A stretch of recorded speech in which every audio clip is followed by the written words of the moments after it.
Hello students, welcome to my YouTube channel world of sociology. Student, आज हम लोग जिस डिस्कस करेंगे वो हमारा यूजीसी नेट का सिलेबस है। आपका पेपर फर्स्ट जो होता है general paper on teaching and research aptitude, इसका आपका यहाँ पर मैं सिलेबस डिस्कस करूँगी। डिस्कस करने से पहले अगर आप लोगों ने अभी तक मेरे चैनल को सब्सक्राइब नहीं किया है प्लीज़ सब्सक्राइब कर लीजिए और इस वीडियो को लाइक कर दीजिए। चैनल को ज़्यादा से ज़्यादा शेयर करिए। आपको अगर वीडियो पसंद आता है तो आप लाइक या डिसलाइक ज़रूर किया करिए, क्योंकि इससे आपका रिव्यू हम तक पहुंचता है। ओके, तो वीडियो अच्छा लगे तो लाइक कर दीजिएगा। आज हम जो डिस्कस करेंगे वो हमारा पेपर फर्स्ट है यूजीसी नेट एग्जामिनेशन का। इस पेपर में मैं आपके साथ सिलेबस तो डिस्कस करूँगी, साथ ही साथ हम ये भी आपको बताएंगे कि आपके एग्ज़ाम में किस किस पोर्शन से किस किस यूनिट से ज़्यादा क्वेश्चन पुटअप होते हैं या कहाँ से आपके किस टाइप के क्वेश्चन पुटअप होते हैं। ओके, इसके लिए ये ज़रूरी है कि आप लास्ट तक मेरे वीडियो पर बने रहिए। मैं स्टार्ट करती हूँ। जैसा कि ये पेपर भी हमारा जिस तरह से फर्स्ट पेपर आपका सेकेंड पेपर सब्जेक्ट वाला जो होता है वो 10 यूनिट में डिवाइड होता है, सिमिलर ये पेपर भी फर्स्ट पेपर जो सभी कैंडिडेट के लिए जनरल होता है। आप किसी भी सब्जेक्ट के हैं, आपके लिए ये पेपर सबके लिए जनरल पेपर होता है। ठीक है, तो यहाँ पर भी आपका 10 यूनिट ही है। देखती हूँ मैं यहाँ पर कौन कौन सी यूनिट है। आपकी जो फर्स्ट यूनिट है यहाँ पर देखिए, आपकी फर्स्ट यूनिट टीचिंग है, टीचिंग एप्टीट्यूड। टीचिंग एप्टीट्यूड में आपका यहाँ पे पहला जो है टॉपिक है वो टीचिंग है, मतलब आपका शिक्षण अभिवृत्ति। यहाँ पे सिलेबस इंग्लिश में है बट मैं आपको हिंदी भी डिस्कस करूँगी साथ में। टीचिंग में आपको जो पढ़ना है शिक्षण में वो है उसकी कॉन्सेप्ट, अवधारणा, ऑब्जेक्टिव, उसके उद्देश्य, लेवल ऑफ टीचिंग, आपको टीचिंग का स्तर क्या है, शिक्षण का स्तर, स्मरण, अंडरस्टैंडिंग एंड रिफ्लेक्टिव। आपकी यहाँ पे स्मरण शक्ति, ठीक है, मेमोरी शक्ति क्या है, समझ, और आपके विचारात्मक क्या हैं, ठीक है, यहाँ पर ये पढ़ना है। फिर इसके बाद आपका है कैरेक्टरिस्टिक एंड बेसिक रिक्वायरमेंट्स। आप इसकी टीचिंग की विशेषताएं और उसकी मूल रिक्वायरमेंट क्या है, बेसिक रिक्वायरमेंट्स, ये पढ़ना है टीचिंग की। ओके, यहाँ पर सेकेंड हमारा जो टॉपिक है लर्नर कैरेक्टरिस्टिक। लर्नर आप लोग जानते हैं, एक शिक्षार्थी, एक स्टूडेंट को लर्नर बोलते हैं। तो लर्नर की कैरेक्टरिस्टिक यहाँ पे विशेषताओं को पढ़ना है। Next, characteristic of adolescence and adult learner. तो यहाँ पर जो पढ़ना है वयस्क अभ्यर्थियों, किशोर और वयस्क अभ्यर्थी की, एक शिक्षार्थी की जो अपेक्षाएं होती हैं, एक कैरेक्टरिस्टिक होती हैं, वो पढ़ना है। इसमें आपका एकेडमिक, सोशल, एजुकेशनल और कॉग्निटिव, यहाँ पे आपको शैक्षिक, सामाजिक, भावनात्मक, संज्ञानात्मक और व्यक्तित्व जो डिफ्रेंसिएशन है उस चीज़ को पढ़ना है। ओके, इंडिविजुअल डिफ्रेंसिएशंस को। नेक्स्ट देखिए, यहाँ पे factor affecting teaching related to, यहाँ पर क्या क्या शिक्षण जो हैं, क्या क्या तत्व इफेक्टिव हैं, यहाँ पर इफेक्टिव फैक्टर्स को पढ़ने हैं। तो यहाँ पे टीचर्स के फैक्टर, लर्नर के फैक्टर और सपोर्ट मटेरियल, ठीक है, ये सारे यहाँ पर आपको फैक्टर्स पढ़ने हैं। Institutional facilities, learning environment and institution, यहाँ पर आपको ये कवर करना है कि शैक्षिक का वातावरण कैसा होना चाहिए, संस्थागत सुविधाएं क्या क्या होना चाहिए, सहायक सामग्री क्या होनी चाहिए, शिक्षक या शिक्षार्थी किस तरह के होने चाहिए, उनका फैक्ट क्या है, फैक्टर्स, ये पढ़ना है। Next, method of teaching in institution of high learning, यहाँ पे आपको आपका जो मेथड्स हैं वो पढ़ना है कि उच्च लर्निंग में देखिए, हायर एजुकेशन में, हाई लर्निंग में, उच्च अधिगम संस्थाओं में शिक्षण की क्या क्या पद्धतियां हैं। तो इसमें teacher central versus learner central method, यहाँ पर आपको अध्यापक केंद्रित और शिक्षार्थी केंद्रित पद्धति पढ़नी है। And offline versus online method, offline और ऑनलाइन मेथड क्या क्या पद्धतियाँ अपनाई जाती मेथड, वो जैसे स्वयं प्रभा और मूक, ये सारे सब आपको पढ़ना है। ओके, नेक्स्ट देखते हैं हम। यहाँ पर नेक्स्ट है हमारा teaching support system. Teaching support system, शिक्षण सहायक प्रणाली क्या क्या होती हैं? Traditional, modern and ICT base. तो परंपरागत क्या है, आईसीटी बेस क्या है यहाँ पर, और आधुनिक क्या है यहाँ पर, ये आपको पता करना है। ओके, नेक्स्ट है एवोल्यूशन सिस्टम। एवोल्यूशन, मूल्यांकन की क्या क्या पद्धतियाँ होती हैं, कौन सी प्रणालियाँ अपनाई जाती हैं। तो यहाँ पे elements and types of evolution, यहाँ पे मूल्यांकन के तत्व और प्रकार पढ़ना है। Evolution in choice based credit system in higher education, उच्च शिक्षा में जो विकल्प आधारित क्रेडिट प्रणाली होती है उसके एवोल्यूशन के बारे में पढ़ना है। Computer based testing innovation in evolution system, तो कंप्यूटर के बेस पर जो परीक्षा होती है उसका मूल्यांकन की क्या पद्धतियाँ हैं, क्या इनोवेशन नवाचार क्या क्या हैं, ये सारी चीज़ें यहाँ पे आपको पढ़नी है। ओके, तो ये तो आपका टीचिंग एप्टीट्यूड में आप पढ़ेंगी। नेक्स्ट इसके बाद जो आता है आपका वो है रिसर्च एप्टीट्यूड। सो जैसे कि मैंने आपको पहले भी बताया है, जो हमारे सोशियोलॉजी सब्जेक्ट के हैं स्टूडेंट, तो वो इसको जो है वो वहाँ से भी पढ़ सकते हैं आप। ठीक है, आपके जैसे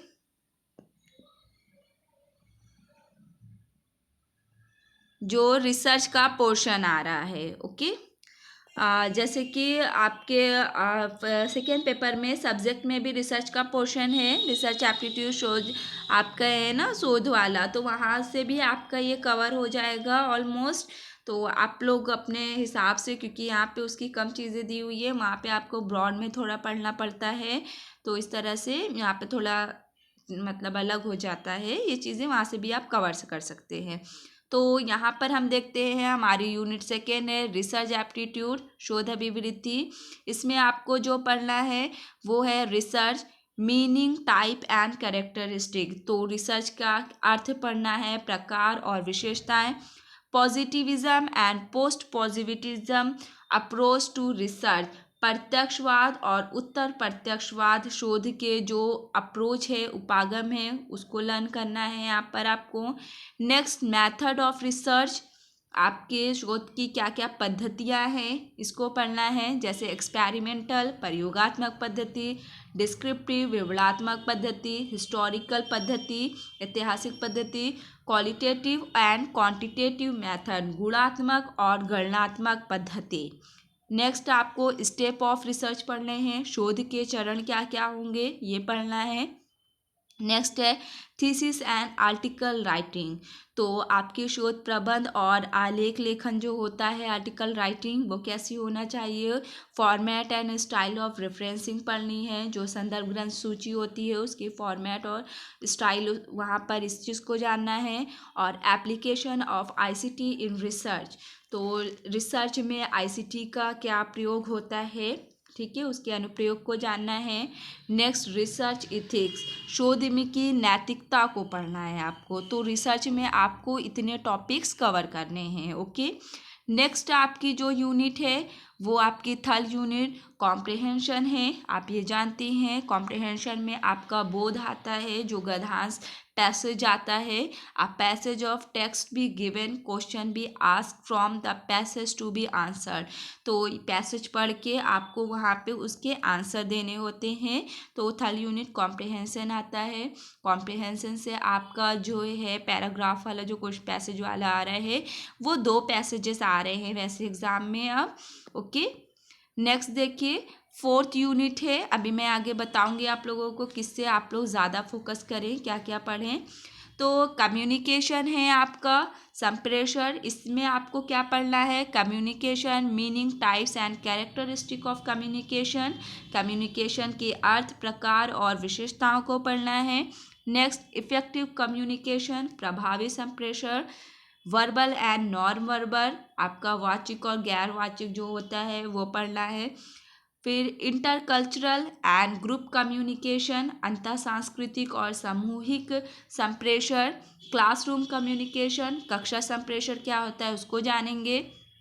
next, barriers to effect communication, प्रभावी संप्रेषण की जो बाधाएं आती हैं, बैरियर्स आते हैं, उन चीज़ों को पढ़ना है। मास मीडिया एंड सोसाइटी, जन मीडिया और समाज को यहाँ पर पढ़ना है।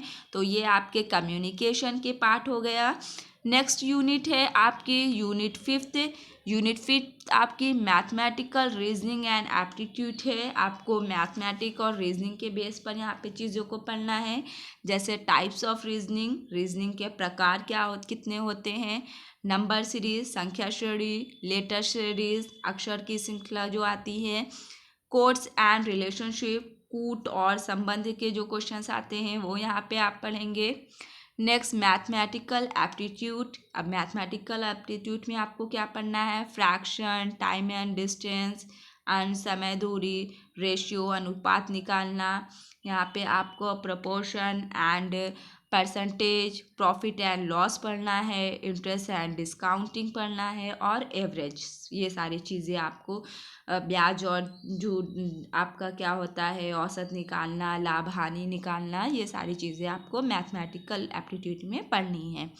नेक्स्ट यूनिट 6 है आपकी लॉजिकल रीजनिंग। सो यहाँ पे लॉजिकल रीजनिंग में आपको क्या क्या चीज़ें पढ़नी है यहाँ पे हम डिस्कस करेंगे। ठीक है, यहाँ पे आपकी जो युक्त तर्क होता है लॉजिकल, यहाँ पे फर्स्ट है आपका understanding the structure of argument, युक्ति के ढांचे और बोध उसके पढ़ रहे हैं, क्या संरचना है।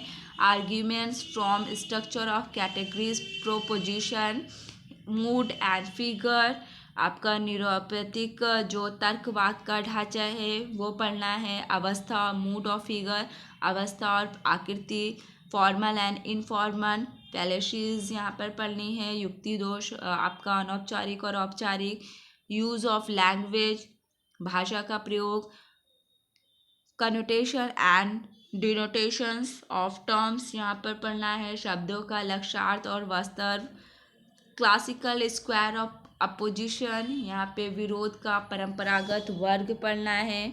नेक्स्ट देखते हैं evaluating and distinctive, deductive and inductive reasoning, यहाँ पे आपके युक्ति के प्रकार जो है, निगमनात्मक और आगमनात्मक युक्ति, ये पढ़ना है यहाँ पर। ओके, और उसका मूल्यांकन और विशिष्टीकरण कैसे करते हैं ये चीज़।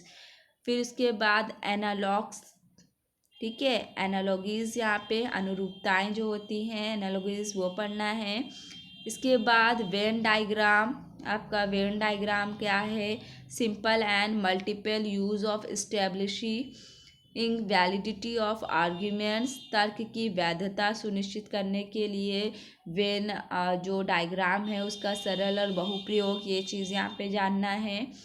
नेक्स्ट देखिए यहाँ पर आपका है, इसके बाद प्रमाणास, यहाँ पे प्रमाण आपको पढ़ना है, इंडियन लॉजिक पढ़ना है। यहाँ पे भारतीय तर्कशास्त्र, मीन्स ऑफ नॉलेज, ज्ञान के साधन क्या हैं आपके, ये पढ़ना है। फिर उसके बाद आपको प्रमाण पढ़ना है।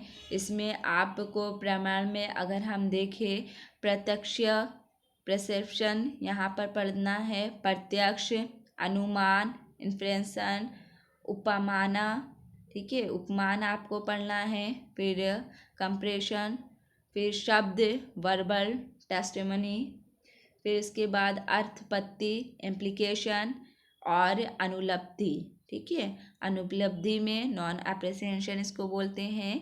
ये सारी चीज़ें आपको यहाँ पे पढ़ना है, मीन्स प्रत्यक्ष, अनुमान, उपमान, शब्द, अर्थपत्ति और अनुपलब्धि, इतना आपको प्रमाण में पढ़ना है। फिर इसके बाद स्ट्रक्चर एंड काइंड्स ऑफ अनुमान, इसके बाद विज्ञापित, हेत्वाभास, आपकी फैलेसीज ऑफ इन्फ्रेंस, ये सारी चीज़ें यहाँ पे आपको कवर करनी है। अब इसके बाद देखिए आपका जो यूनिट 7 है, इसलिए आपका डेटा इंटरप्रिटेशन है, आंकड़ों की व्याख्या जो होती है वो है। यहाँ पे source, acquisition and classification of data, यहाँ पे आंकड़ों का स्रोत और प्राप्ति और वर्गीकरण पढ़ना है। नेक्स्ट देखिए क्वांटिटेटिव एंड क्वालिटेटिव डेटा पढ़ना है आपको, गुणात्मक और मात्रात्मक। फिर ग्राफिकल रिप्रेजेंटेशन आपका चित्र में वर्णन जो होता है, जैसे bar chart, histogram, pie chart, table chart, liner chart, ये सारे आपको यहाँ पर कवर करना है। एंड मैपिंग ऑफ डेटा, आंकड़ों का मानचित्र जो बनता है वो, डेटा इंटरप्रिटेशन, आंकड़ों की व्याख्या, और आंकड़ों की सुशासन। सो ये कवर आपको यहाँ पे करना है। फिर यूनिट 8 में देखते हैं तो आईसीटी है, ये इंफॉर्मेशन एंड कम्युनिकेशन टेक्नोलॉजी, सूचना और संचार प्रौद्योगिकी। इसमें ICT general abbreviation and terminology, जो समान संक्षिप्तियाँ और शब्दावली होती हैं वो कवर करना है। बेसिक्स ऑफ इंटरनेट आपको यहाँ पे पढ़ना है, internet, email, audio, video conferences, ठीक है। यहाँ पे इतनी चीज़ें आपको कवर करनी है। फिर इसके बाद digital activities in higher education, तो उच्च शिक्षा में डिजिटल पहल क्या क्या हुई है, इनिशिएटिव, ये सारी चीज़ें इनिशिएटिव पढ़ना है। आईसीटी एंड गवर्नेंस, आपको आईसीटी और सुशासन क्या क्या है यहाँ पे, गवर्नेंस, ये पढ़ना है। फिर इसके बाद आपका आता है यूनिट 9। सो ये यूनिट आपकी है पीपल डेवलपमेंट एंड एनवायरनमेंट की यूनिट, ये थोड़ा बड़ी यूनिट है आपकी। सो इसमें आपको डेवलपमेंट एंड एनवायरनमेंट पढ़ना है, विकास और पर्यावरण, मिलेनियम डेवलपमेंट पढ़ना है, और फिर उसके बाद आपको सस्टेनेबल डेवलपमेंट गोल्स पढ़ना है, संपोषीय विकास, ठीक है। फिर next human and environment interaction आपको पढ़ना है, मानव और पर्यावरण व्यवहार।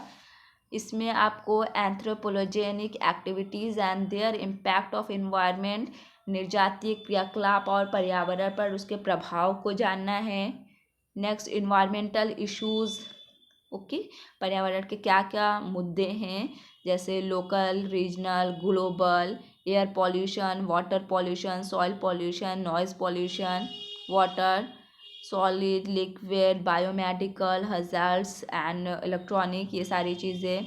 Climate change and it's socio economic and political dimensions पढ़ने हैं यहाँ पे आपको। जलवायु परिवर्तन और उसके सामाजिक, आर्थिक, राजनीतिक आयाम सबको पढ़ना है। Impact of pollution and human health, तो मानव स्वास्थ्य पर पॉल्यूशन का क्या प्रभाव पड़ रहा है ये पढ़ना है। नेचुरल एंड एनर्जी रिसोर्सेज, प्राकृतिक और ऊर्जा के स्रोत जो होते हैं, solar, wind, soil, hydro, geothermal, biomass, nuclear and forest, ये सारी चीज़ें पढ़ना है। मतलब आपको सौर, पवन, जल, भूताप, बायोमास, नाभिक, वन, ये सब आएगा इसमें, ओके। नेक्स्ट यहाँ पर देखिए, नेक्स्ट है आपका नेचुरल हजार्ड्स एंड डिज़ास्टर, ये पढ़ना है। इसमें आपको मिटिगेशन स्ट्रेटजीज़, जो न्यूनीकरण की युक्तियाँ हैं, ये सारी चीज़ें यहाँ पे पढ़नी हैं। इसके बाद आपको प्राकृतिक जोखिम के बाद आपको इन्वायरमेंटल प्रोटेक्शन एक्ट 1986, आपका जो पर्यावरण संरक्षक अधिनियम आया था 1986 में, वो national action plan on climate change, यहाँ पर आपको जलवायु परिवर्तन से संबंधित जो राष्ट्रीय कार्य योजना बनाई गई थी। इंटरनेशनल एग्रीमेंट्स, अंतर्राष्ट्रीय समझौते क्या हुए हैं, इफ़र्ट्स, प्रयास क्या क्या किए गए हैं। एंड आपको यहाँ पे मॉन्ट्रियल प्रोटोकॉल, रियो समिट, और आपको कन्वेंशन ऑन बायोडाइवर्सिटी, जैव विविधता सम्मेलन, Kyoto protocol, Paris agreement, Paris समझौता जो हुआ था, इंटरनेशनल सोलर अलायंस यहाँ पर पढ़ना है। तो ये सारी चीज़ें आपको पर्यावरण आपको पढ़ना है यहाँ पे, पीपल डेवलपमेंट और इन्वायरमेंट से। नेक्स्ट है आपकी लास्ट यूनिट 10 यूनिट, ये है हायर एजुकेशन सिस्टम, उच्च शिक्षा प्रणाली। इसमें आपको पढ़ना है institution of higher learning and education in ancient India, आपकी उच्च जो अधिगम संस्थाएं और प्राचीन भारत में कैसी शिक्षा रही है हमारे एंशिएंट इंडिया में, उसको पढ़ना है। Evolution of higher learning and research in post independence India.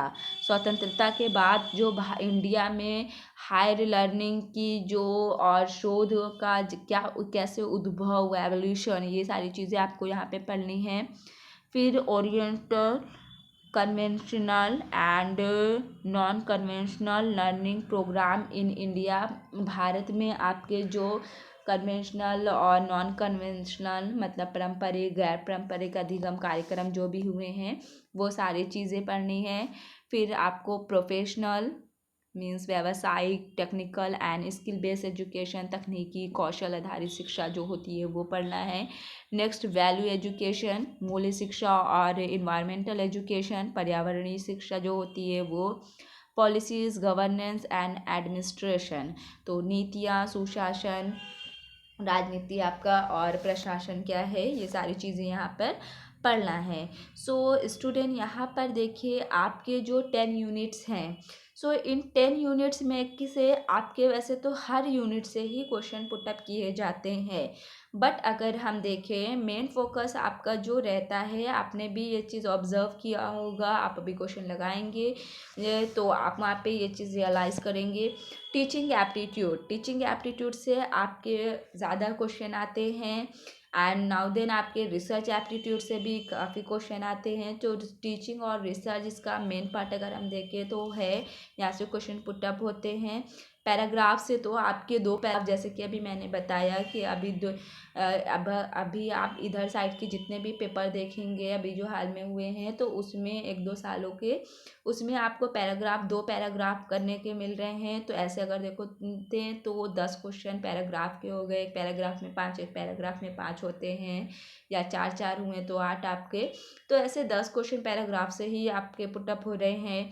Communication से भी क्वेश्चन आपके बनते हैं।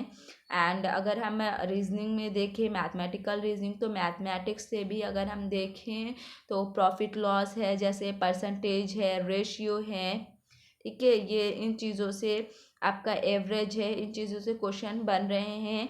नेक्स्ट आपकी जो नंबर सीरीज़, कोड और रिलेशनशिप, इससे आता है क्वेश्चन 1-2 करने को।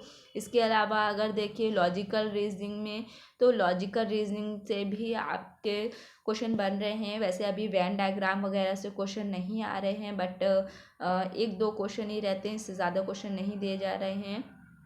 डेटा इंटरप्रिटेशन देखिए, तो आपको डेटा इंटरप्रिटेशन एक ज़रूर होता है एग्ज़ाम में और ये दिया जाता है हर बार डेटा इंटरप्रिटेशन। नेक्स्ट अगर देखिए आप आईसीटी, तो आईसीटी से तो क्वेश्चन आते ही आते हैं, जैसे आपके email, audio, video conferencing, stripe वाले आपके आईसीटी से। अगर देखो डिजिटल इनिशिएटिव्स, इससे भी क्वेश्चंस बनते हैं। People environment, so people environment से आपके अगर हम देखें तो जैसे करंट अफेयर्स का जो पार्ट होता है हमारा, जो रिसेंट में इन्वायरमेंट्स के टॉपिक चल रहे होते हैं, उससे क्वेश्चन बनते हैं। सस्टेनेबल डेवलपमेंट, मिलियन डेवलपमेंट, ये सारे क्वेश्चंस आपके एग्ज़ाम में अक्सर पूछे जाते हैं। रिपीटेड क्वेश्चन भी ये सारे होते हैं। आपका इन्वायरमेंटल प्रोटेक्शन एक्ट जो है उससे भी क्वेश्चन आता है। हायर एजुकेशन में आप देखिए तो हायर एजुकेशन में भी जो पॉलिसीज़ वगैरह रिसेंट चल रही हैं आपकी, उनसे क्वेश्चन पुटअप हो जाते हैं। स्किल बेस पे जो एजुकेशन प्रोवाइड कराई जा रही है, वैल्यू एजुकेशन, इन सब से क्वेश्चन बनते हैं। तो अगर यहाँ पर आप देखिए, इसके अलावा भी आपके जीएस के पार्ट से और करंट अफेयर्स, आपके करंट अफेयर्स से, जैसे करंट अफेयर्स में भी आपके जो टॉपिक्स है उससे रिलेटेड करंट चीज़ें जो हुई होती हैं उससे क्वेश्चन बन जाते हैं। जैसे अगर आप देखें पर्यावरण का ही हम देखें तो पर्यावरण दिवस कब मनाया गया, पर्यावरण दिवस की इस बार की थीम क्या थी 2022 की, तो इस टाइप की क्वेश्चन बन जाते हैं। तो इसलिए करंट का भी इससे मर्ज करके ही पढ़ना होगा। सो अगर आप लोगों को ये वीडियो अच्छा लगा है तो वीडियो को लाइक कर दीजिए और चैनल को आप लोग सब्सक्राइब कर दीजिए। ज़्यादा से ज़्यादा चैनल को शेयर करिए जिसमें और लोग भी हमसे जुड़ सकें, क्योंकि अब ये मैंने आज सिलेबस आपसे डिस्कस किया है, अब मैं इससे रिलेटेड ही वीडियो डालती रहूँगी, तो इसलिए सब्सक्रिप्शन बहुत ज़रूरी है। अगर आप सब्सक्राइब कर लेते हैं तो आपको टाइम टू टाइम नोटिफिकेशन मिलती जाएगी। जैसे कि हम सोशियोलॉजी को तो लेके चल ही रहे हैं, साथ में हम फर्स्ट पेपर भी आपको कवर कराएंगे जिसमें आप लोगों को हेल्प मिल सके एग्जामिनेशन में। तो मेरे चैनल पर कंटिन्यूटीज इसी तरह बनाए रखिए जिसमें हम फर्स्ट पेपर पर भी फोकस कर सके। और जिसको मेरा बैच अगर ज्वाइन करना है तो आप मेरे बैच को भी ज्वाइन कर सकते हैं। जैसे कि सोशियोलॉजी का आपका क्लासेस चलती हैं और प्लस आपके फर्स्ट पेपर मैं स्टार्ट कर रही हूँ ऑनलाइन यहाँ पर, तो ये भी आप ज्वाइन कर सकते हैं। Okay, thank you so much for watching this video and please like share and subscribe my channel. Thank you.